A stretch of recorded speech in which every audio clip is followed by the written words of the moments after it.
Welcome everyone to Welding Technology here at TCAT Henry Carroll. I am your instructor, Ben Bomer. Here today we're going to take a few steps around the welding shop and show you what we do in here. All processes of welding from MIG, TIG, and stick. Oxyacetylene torch cutting as well. Welding technology is about mastering the operation and setup of procedures of basic welding tools. It's about ensuring precision measurement, safety protocols, welding codes, and welding theory. Here we work with a variety of equipment, from welding torches to power sources, from manual to computer-controlled equipment. Our program is hands-on. You'll learn by doing. You'll practice performing welding operations, repairing damages, and understanding the welding theory. But it's not just about technical skills. We also dive into strategic aspects of welding technology.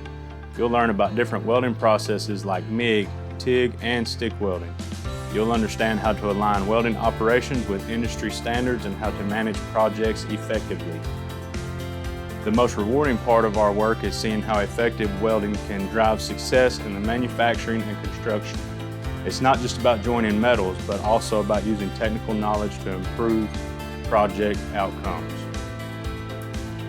So if you are interested in manufacturing and construction and want a career that's at the intersecting point of both, then our Welding Technology Program is for you. Come join us at Tennessee College of Applied Technology, Henry Carroll.